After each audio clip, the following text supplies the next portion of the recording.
kita bahwa ada di antara hamba-hamba Allah Subhanahu wa taala yang salat selama 60 tahun tetapi tidak diterima oleh Allah Subhanahu wa taala salatnya. Tentu penghabaran seperti ini sangat menakutkan bagi kita. Bagaimana mungkin orang yang sudah salat selama 60 tahun tapi ibadahnya ditolak? Inilah yang kita akan bahas. Apa penyebabnya? Disebutkan dalam sebuah hadis. Hadis ini dicantumkan oleh Syekh Nasiruddin Al-Albani rahimahullah taala dalam silsilah as-sahihah, di mana Nabi sallallahu alaihi wasallam bersabda dari hadis Abi Hurairah radhiyallahu an secara marfu sampai kepada Rasul, innar rajula la yusalli sittina sanatan. Ada seseorang, kata Rasul, yang salat selama 60 tahun. Wa ma tuqbalu lahu salatun, tapi tidak diterima salatnya sama sekali. Apa penyebabnya? Kata Nabi sallallahu alaihi wasallam, la'allahu yutimmur ruku'a wa la yutimmus sujuda wa yutimmus sujuda wa la yutimmur ruku'a. Penyebabnya adalah bisa jadi karena ia menyempurnakan rukuknya tapi tidak menyempurnakan sujudnya, atau sebaliknya dia sempurnakan sujudnya tapi tidak sempurna rukuknya. Subhanallah. Di sini Nabi sallallahu alaihi wasallam menghabarkan kepada kita bahwa ada orang-orang yang solatnya selama 60 tahun ditolak, tidak diterima sama sekali. Alasannya sepele. Dia hanya menyempurnakan ruku tapi tidak menyempurnakan sujud, atau menyempurnakan sujud tapi tidak pula dia menyempurnakan rukunya. Bahkan saya pernah melihat dengan kedua mata saya sendiri orang yang solat itu terlampau cepat. Ketika dia sujud kakinya terangkat. Harusnya kaki itu tertancap di bumi karena ujung kaki itu bagian daripada arkan sujud, rukun-rukun sujud. Rukun sujud itu kan 7. Kedua tangan, kedua lutut, dan kedua ujung kaki, kemudian dahi dan hidung. Itulah rukun sujud namanya. Ketika anda sujud kemudian kakinya naik ke atas, artinya tidak menyempurnakan sujudnya. Atau ketika ruku kemudian terlampau bawah, atau mungkin terlampau atas, tidak sejajar, itu pun tidak menyempurnakan rukunya. Makanya kenapa Nabi SAW mengatakan, ya ma'syaral muslimin, la salata liman lam yukim sulbahu fir ruku'i was sujud. Wahai kaum muslimin, tidak ada salat bagi mereka yang tidak menegakkan punggungnya ketika ruku dan sujud. Bahkan dengan tegas lagi Rasul mengatakan, la yanzurullahu azza wa jalla ila salati abdin la yuqimu fiha sulbahu baina ruku'ihi wa sujudihi, baina ruku'iha wa sujudiha. Allah tidak akan melihat seorang hamba yang tidak meluruskan tulang punggungnya ketika ruku ataupun ketika sujud. Ma'asyiral muslimin yang dimuliakan Allah Subhanahu wa taala, di zaman Nabi sallallahu alaihi wasallam ada seorang laki-laki masuk ke dalam masjid, kemudian solat di pojok masjid. Selepas solat, tiba-tiba dipanggil oleh Nabi sallallahu alaihi wasallam dan mengatakan, irji fasalli fa innaka lam tusalli. Kamu harus mengulang salatmu karena engkau belum dianggap solat. Akhirnya orang ini balik lagi solat. Setelah melaksanakan solat dipanggil oleh Nabi sallallahu alaihi wasallam kedua kalinya, irji fasalli fa innaka lam tusalli. Balik kau solat lagi, kau belum dianggap solat katanya. Akhirnya kemudian dia solat lagi. Yang ketiga kalinya sama juga disuruh diulang solatnya. Jadi kemudian dia mengatakan, ya Rasulullah, aku tidak tahu solat yang paling baik menurutmu, ajarkan kepadaku.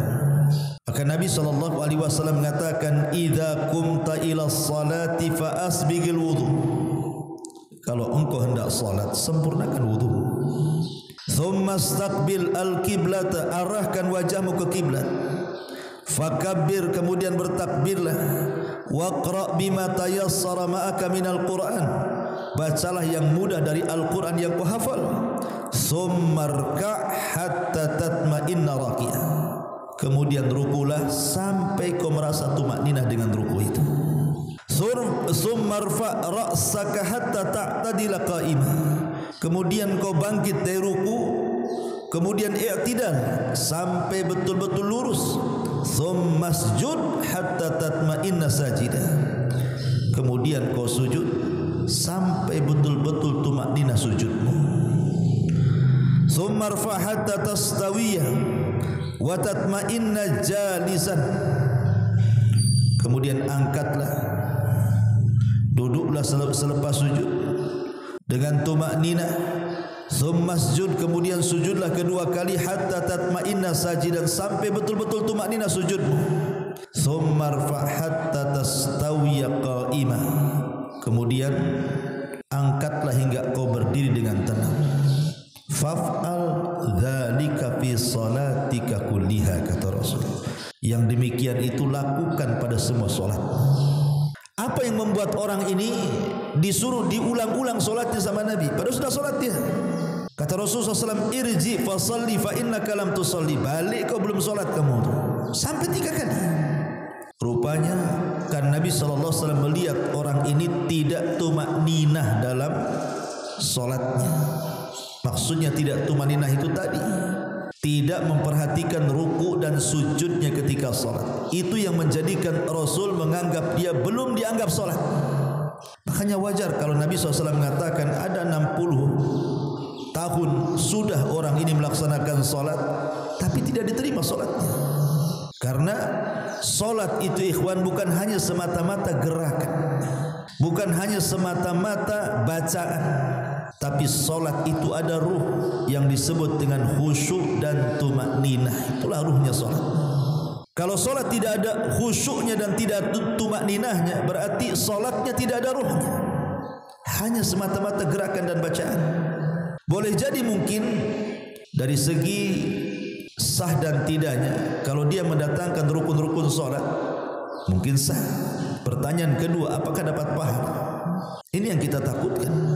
Yang kita takutkan adalah di mana Allah Subhanahu wa taala berfirman dalam Al-Qur'an, walau anna lilladzina zalamu ma fil ardi jami'an wa mislahu ma'ahu laftadau bihi min su'il adab yaumal qiyamah wa badalahum minallahi ma lam yakunu yahtasibun, kata Allah.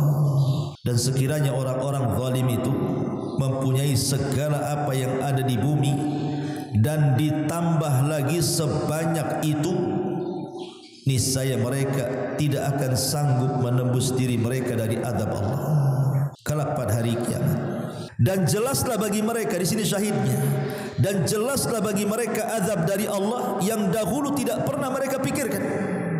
Jadi ada orang-orang yang ketika melakukan sesuatu yang dianggap baik, mereka tidak terfikir bahwa itu justru mendatangkan azab. Seperti ini. Makanya ada orang-orang yang tertipu itu, mereka seolah-olah melaksanakan sebuah kebaikan padahal sebenarnya tidak baik itu.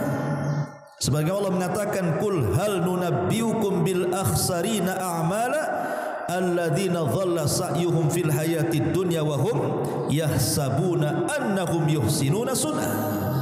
Katakan ya Muhammad, apakah perlu aku habarkan kepadamu tentang orang-orang yang paling rugi dalam amalnya? Siapa mereka? Orang-orang yang sia-sia perbuatannya dalam kehidupan dunia, sedangkan mereka mengira mereka telah berbuat baik sebaik-baiknya. Amilatun nasibah tasla naran hamiyah. Ada orang yang lelah letih beribadah, ujung-ujungnya masuk neraka.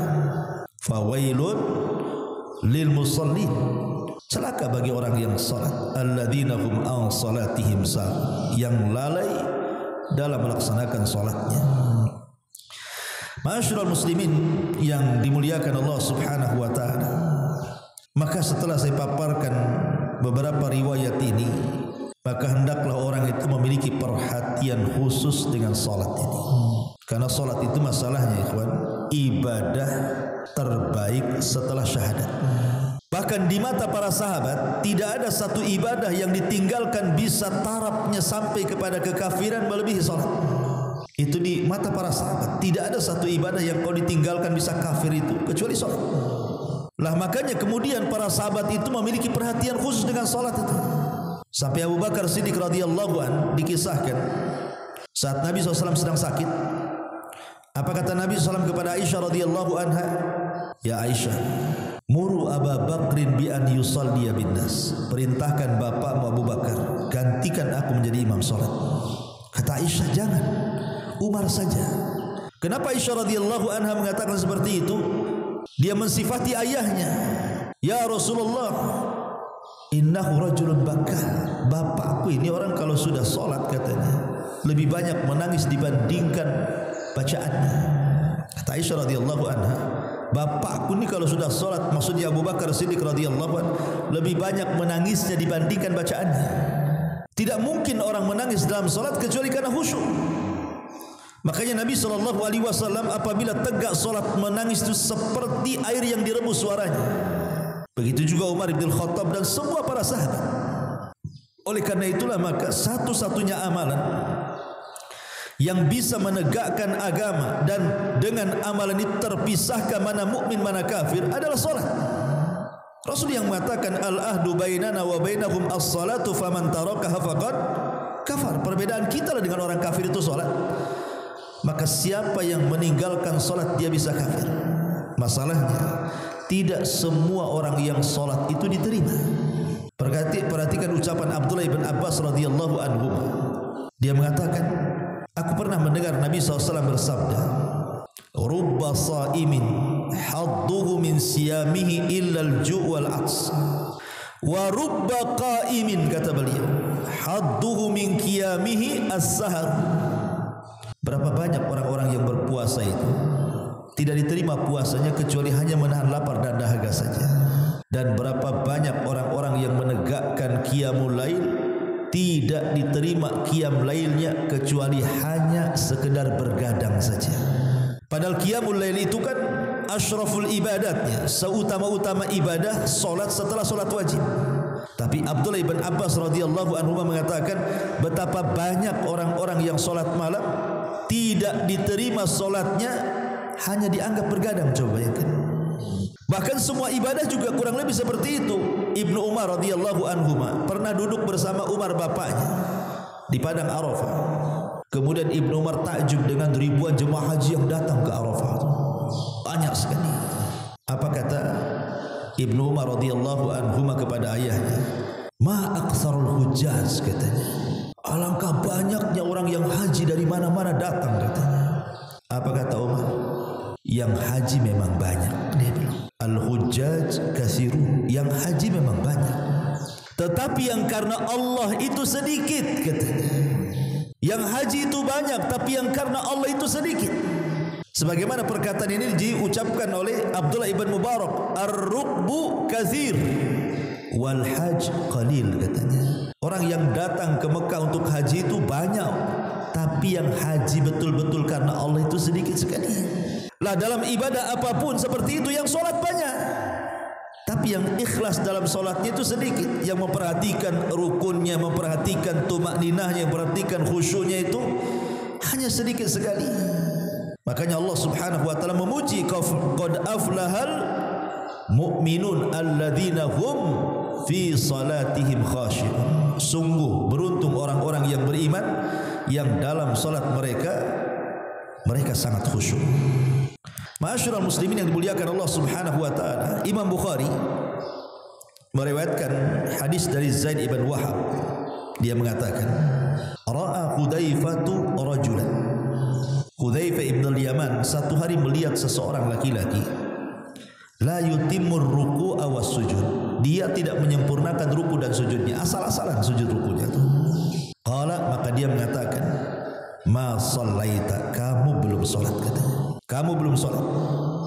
Lau mutta ala ghairi ala ghairil fitrati allati fatara Allahu Muhammadan sallallahu alaihi wasallam alaiha. Kalau kau mati, katanya, ditakut-takutin, kata Hudzaifah, kalau kau mati seperti ini, solatnya tidak menyempurnakan ruku dan sujudnya, maka mati bukan di atas fitrah yang Allah fitrahkan Muhammad kepadanya. Subhanallah, sampai dianggap seperti itu, di luar fitrah yang difitrahkan Allah kepada Muhammad sallallahu alaihi wasallam. Bahkan lebih tegas lagi dijelaskan oleh Imam Al-Ghazali rahimahullahu taala, atau dijelaskan oleh Umar bin Khattab radhiyallahu an, innar rajula la yashibu fil Islam, sesungguhnya ada orang yang diberikan usia panjang sampai tua dalam Islam, tetapi walam yakmul lillahi raq'atan wahidatan, tapi dia tidak pernah menyempurnakan sedikit pun solatnya kepada Allah walaupun satu rakaat. Bayangkan, ini Umar bin Khattab radhiyallahu anhu. Ada orang itu dipanjangkan usianya sampai dia tua, tapi satu rakaat solat tidak diterima. Makanya kemudian orang mengatakan, ya Amirul Mukminin, kok bisa gitu loh, kok bisa terjadi seperti itu? Maka Umar pun persis jawabannya seperti Nabi SAW, la yutimmu ruku'aha wala sujudaha, karena dia tidak menyempurnakan ruku dan sujudnya. Makanya Imam Ahmad bin Hanbal rahimahullahu ta'ala mengatakan, ya'ti 'alan nas zaman, akan datang zamannya, kata Imam Ahmad. Ini yang ngomong Imam Ahmad nih. Ya'ti 'alan nasi zamanun yusalluna wa hum la yusallun. Akan datang zamannya, kata Imam Ahmad, mereka solat tapi tidak dianggap solat. Zahirnya solat, ya mereka zahirnya solat, tapi kata Imam Ahmad, sesungguhnya mereka tidak sedang solat. Wa inni la atakhawwafu an yakuna zaman huwa hadha zaman, katanya. Dan aku takut kalau zamannya itu adalah di zaman sekarang. Ini yang ngomong Imam Ahmad, dia ngomong di zamannya. Artinya di zaman Imam Ahmad sudah ada orang yang sholat seperti itu tuh, sehingga dia mengatakan akan datang zamannya manusia-manusia dianggap sholat tapi tidak dianggap sholatnya. Aku takut zaman itu adalah zamanku ini, katanya. Lah kalau Imam Ahmad ngomong di zamannya, harusnya perkataan Imam Ahmad itu layak diucapkan di zaman kita ini. Kita lihat coba orang-orang yang sholat tarawih yang 10 menit 23 rakaat itu, cemana mereka ruku sujudnya? Gimana caranya ruku dan sujudnya orang-orang yang sholat kilat, bukan kilat saja, kilat khusus lagi, kilat khusus, cepat sekali. Berapa menit? 10 menit ya? 7 menit lagi, 7 menit. Mungkin kalau seandainya mereka bisa mempercepat, mungkin dibuat 5 menit. Itu bukan rekor muri lagi, di atas muri lagi itu. Ya. Pertanyaannya macam mana sujudnya, macam mana rukunya? Padahal Nabi SAW sudah tegas-tegas ada orang yang solat selama 60 tahun tidak diterima, karena mereka hanya menyempurnakan ruku tapi tidak menyempurnakan sujud, atau menyempurnakan sujud tapi tidak pula dia menyempurnakan rukunya. Ma'asyiral muslimin yang dimuliakan Allah Subhanahu wa taala, Hatim Al-Asam, seorang ulama salaf rahimahullahu taala, pernah ditanya, kaifa tahsha fi salati, bagaimana kau bisa khusyuk dalam salat? Jadi Hatim ibn Asam ditanya, "Cemana kau bisa khusyuk salatmu?" Qala, dia mengatakan, bi an aquma, kemudian fa ukabbira lis-salati wa atakhayyalul ka'bata amama aini. Aku tegak salat, kemudian aku bertakbir takbiratul ihram untuk salat, dan aku hayalkan, aku bayangkan seolah-olah Ka'bah di mataku. Wasirat tahta qadami, dan kuhayalkan seolah titian siratal mustaqim itu ada di bawah kakiku. Wal jannata an yamini, dan aku bayangkan seolah-olah sorga di sebelah kananku. Wan nara an syamali, dan aku bayangkan seolah-olah neraka pula di samping kiriku. Wa malakal maut wara'i, dan malaikat maut seolah-olah kuhayalkan ada di belakangku. Bayangkan, Hatim Al-Asam sampai mengatakan seperti itu. Ketika ditanya, macam mana kau bisa khusyuk solat? Ya gimana tidak khusyuk, katanya. Aku berusaha membayangkan di depanku ada Ka'bah, di belakangku ada malaikat maut, samping kananku ada surga, samping kiriku ada neraka. Coba bisa nggak antum bayangkan kayak gitu tuh? Inilah ulama salaf Hatim al-Asam. Kemudian di bawah kakiku kata dia ada titian siratal mustaqim pula. Kemudian dia mengatakan, wa anna Rasulullah sallallahu alaihi wasallam yata'ammal salati wa adunnuha akhir salatin.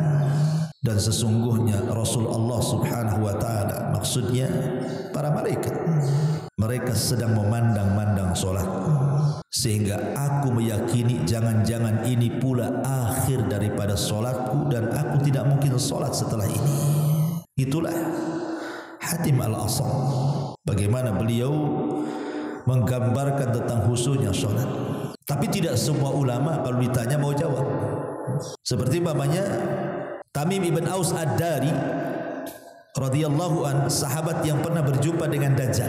Satu-satunya sahabat yang pernah berjumpa dengan Dajjal itu cuma Tamim ibn Aus ad-Dari radhiyallahu an. Rasul aja tidak pernah ketemu sama Dajjal, tapi dia ketemu pula. Makanya Rasul bisa menceritakan tentang Dajjal dari siapa? Dari Tamim ibn Aus ad-Dari ini, karena dia dulunya Nasrani. Kemudian naik perahu dengan 30 awak, terhempas gelombang, kapalnya tersandar di hutan, kemudian masuk hutan, rupanya berjumpa dengan Dajjal pula di situ. Dengan binatang yang berbulu yang tidak tahu apakah jantan atau betina, karena bulu semuanya. Rupanya binatang itu jassasah, mata-matanya Dajjal. Makanya hadisnya disebut hadis jassasah, dikeluarkan Imam Muslim. Tamim ibn Asdar ini walaupun dia mantan Nasrani, tapi setelah masuk Islam dia pakarnya Quran. Dia, Utsman bin Affan dan beberapa para sahabat itu dikenal Qurannya, bahkan menghatamkan Quran dalam satu rakaat salat. Jadi Tamim ibn Aus ad-Dari ini memang dikenal salatnya luar biasa. Dia tidak pernah tinggal salat malam. Jadi satu hari ada orang yang bertanya kepada Tamim ibn Aus ad-Dari ini, "Kaifa salatuka ya Tamim?" Macam mana solatmu hai Tamim? Saya ingin mendengar bagaimana kok kamu bisa kuat solat siang malam, gak kenal lelah, kau bisa solat sekuat itu selama itu, macam mana caranya katanya. Ghadiba, marah Tamim ibn Aus ad-Dari ini dan mengatakan, seandainya aku solat 1000 rakaat, kemudian aku ceritakan kepadamu, seandainya aku solat 1000 rakaat, kemudian setelah aku solat ku ceritakan kepadamu, itu tidak lebih baik dibandingkan aku solat 1 rakaat tapi aku tahu solat ini diterima Allah subhanahu wa ta'ala, katanya. Dia bilang ngomong gitu. Nanti ngapain aku cerita gitu maksudnya. Seandainya aku solat 1000 rakaat tiba-tiba aku ceritakan kepadamu, itu tidak lebih baik dibandingkan aku solat hanya 1 rakaat dan aku tahu 1 rakaat ini diterima Allah subhanahu wa ta'ala. Dia tidak mau menceritakan ibadahnya. Kalau kita kan dikit-dikit cerita. Dari mana antum? Dari masjid, dari ngapain? Ngaji lah.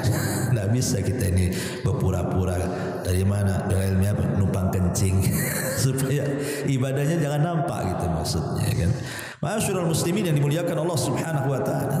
Abdullah ibn Mas'ud radhiyallahu anhu dia mengatakan, lam yakun baina islamina wa baina nuzuli hadhil ayah illa 4 sanawat. Fa'atabana Allah Ta'ala fabaqaina likillati khusyu'ina limu'atabatillahi lana. Abdullah bin Mas'ud radhiyallahu an dia mengatakan, tidak ada jarak keislaman kami dengan turunnya ayat ini. Maksudnya ayat apa? Alam ya'ni lilladzina amanu an tahsha qulubuhum li dzikrillah. Tidakkah sampai orang-orang yang sudah usia 40 tahun itu untuk lebih khusyuk lagi hati mereka mengingat Allah. Jadi ayat ini sindiran kepada orang-orang yang sudah usianya di atas 40. Tidakkah sampai usia sudah kepala 4 ini untuk khusyuk mengingat Allah Azza wa Jalla. Kata Ibnu Mas'ud, ayat ini ketika turun, jarak keislamanku dengan turunnya ayat ini hanya berselang 4 tahun saja. Fa'atabanallah, dia mengatakan, lalu Allah subhanahu wa ta'ala menguji kami dengan kehusyukan. Fabakaina, kami pun menangis. Likillati khusyu'ina, karena sedikitnya khusyuk kami. Limu'atabatillahi lana, di mana Allah subhanahu wa ta'ala menguji dengan demikian, tapi kami tidak bisa melakukannya. Kalau seandainya sekelas Abdullah ibn Mas'ud radhiyallahu anhu, sahabat Nabi as-sabiqun al-awwalun, Dia merasa bahwa dia belum bisa melaksanakan ayat itu. Dan saya yakin Abdullah bin Mas'ud pasti khusyuk solatnya. Dia sahabat Nabi, tapi dia merasa dia belum khusyuk. Tiba-tiba kita hari ini mengatakan sudah khusyuk, nah gitu maksudnya. Tiba-tiba kita merasa khusyuk, kayaknya solat itu cepat nyantai saja. Bahkan terkesan cari solat yang paling cepat malah kan. Kalau Ramadan itu kan, kalau ada 2 masjid nih, satu 11 rakaat tapi tumanina, satu 23 rakaat tapi gerak cepat. Itu kadang-kadang tuh ditimbang-timbang waktu tuh 11 rakaat 1 jam, 23 10 menit, 23 saja. Itu maksudnya. Enggak ada perhatian bahwa mana yang khusyuk mana yang tidak, itu enggak kepikiran. Kepikirannya mana yang cepat, tak mau yang lambat.